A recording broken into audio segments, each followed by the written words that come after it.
आपण पाहतोय की या ठिकाणी राष्ट्रवादी काँग्रेसचे शहराध्यक्ष प्रशांत जगताप शरद पवारांच्या भेटीसाठी दाखल झालेले आहेत। आज तुम्ही पवार साहेबांची भेट घेताय, तुम्ही त्या भूमिकेवरती ठाम आहात का? नाही, या ठिकाणी आदरणीय पवार साहेबांना मी हा सगळा चार्ट घेऊन आलेलो आहे। हा चार्ट घेऊन त्या ठिकाणी आदरणीय पवार साहेबांची भेट घेऊन मी महाविकास आघाडी म्हणून आपण लढल्यानंतर काय परिस्थिती राहील आणि सन्मान्य अजितदादांच्या पक्षावर गेल्यानंतर काय परिस्थिती राहील हा याचा लेखाजोखा चार्ट त्या ठिकाणी ठेवणार आहे। अर्थात आदरणीय पवार साहेब हे आमचं श्रद्धास्थान आहे। साहेबांनी काय निर्णय घ्यावा हा शेवटी आज तुम्ही अहवाल घेऊन आलात साहेबांमध्ये? हा निश्चित अहवाल घेऊन आलोय आणि माझं कर्तव्य आहे की पुणेकरांची मानसिकता काय आहे, महाविकास आघाडी म्हणून आपण पुणेकरांचे प्रश्न सोडवण्यासाठी जे काही प्रयत्न केलेले आहेत किंवा राज्य सरकारच्या विरोधात जे काही आवाज उठवलेला आहे त्या अनुषंगाने कार्यकर्त्यांच्या भूमिका काय होत्या, कार्यकर्त्यांचं करिअर या सगळ्या संदर्भात करिअर कसं स्पॉईल होतंय या सगळ्या गोष्टी ठेवणार आहेत। पक्ष साहेबांसमोर अंतिम तोडगा काय असेल? साहेबांना अंतिम काय म्हणतात? मी तोडगा किंवा कुठल्या प्रकारचं निर्वाणीचा इशारा देणारा मी कार्यकर्ता नाही। जे सत्य आहे ते साहेबांच्या समोर ठेवणे, शेवटी पक्ष म्हणून पक्ष जो निर्णय घेईल तो निर्णय शेवटी तुमच्या समोर येईल, पण माझं कर्तव्य जे आहे ते मी पूर्ण करतोय। म्हणजे आज साहेबांना तुम्ही अहवाल देता आणि सांगताय हा अहवाल तर नक्की ठेवतोय, हा अहवाल तर नक्की ठेवतोय। त्या अहवालाच्या नंतर बाकी शेवटी आदरणीय पवार साहेब हे मागची 70 वर्ष या शहरातला सगळा लेखाजोखा नका त्यांच्या दप्तरी पण आहे, त्यांना सगळी कल्पना आहे, तर ते योग्य ते निर्णय नक्की घेतील याची खात्री आहे।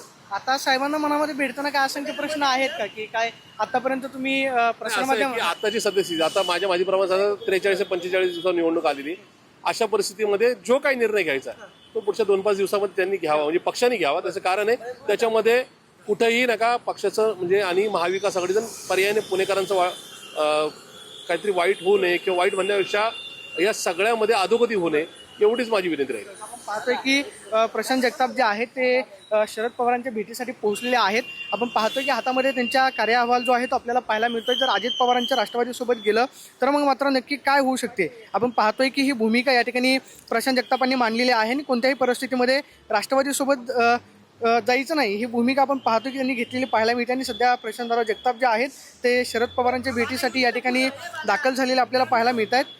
शरद पवारांची ती भेट घेतील आणि शरद पवारांना या सगळ्या संदर्भामध्ये मी माझी भूमिका जी आहे ती सांगेन अशी प्रतिक्रिया आपण पाहतो की या ठिकाणी प्रशांत जगतापांनी दिलेली आपल्याला पाहायला मिळते। आणि अगदी थोड्याच वेळात ते पवार साहेबांची भेट घेऊन कार्य अहवाल जो आहे तो शरद पवारांना या ठिकाणी सुपूर्द करते। आणि आपण पाहतोय की स्वतः प्रशांतराव जगताप जे आहेत ते कार्यकर्त्यांसमवेत या ठिकाणी दाखल झालेले पाहायला मिळतात आणि प्रशांत जगतापांकडून अगदी थोड्याच वेळात या ठिकाणी शरद पवारांची भेट जी आहे ती घेतली जाईल आणि त्यानंतर ती भूमिका जी आहे ती स्पष्ट करताना आपल्याला पाहायला मिळतील। मात्र आपण पाहतोय की या ठिकाणी शरद पवारांनी स्वतः प्रशांत जगतापांना बोलवून घेतलेलं आहे आणि त्यानंतर पवार साहेबांची भेट घेतल्यानंतर आज पवार साहेब त्याचबरोबर प्रशांत जगताप यांच्यामध्ये नक्की काय चर्चा होते हे खरं तर पण महत्त्वाचं असणार आहे। मात्र सध्या आपण पाहतोय की या ठिकाणी प्रशांत जगताप हे दाखल झालेले आहेत आणि त्यांच्याकडून शरद पवारांची भेट जी आहे ती या ठिकाणी घेतली जाईल। मात्र आपण आज शरद पवारांच्या निर्णयाकडे सगळ्यांचं लक्ष असणार आहे ते म्हणजे 2 राष्ट्रवादी एकत्र येतात का किंवा 2 राष्ट्रवादी आपण पाहतोय की एकत्र होती काय पाहणं महत्त्वाचं असतं।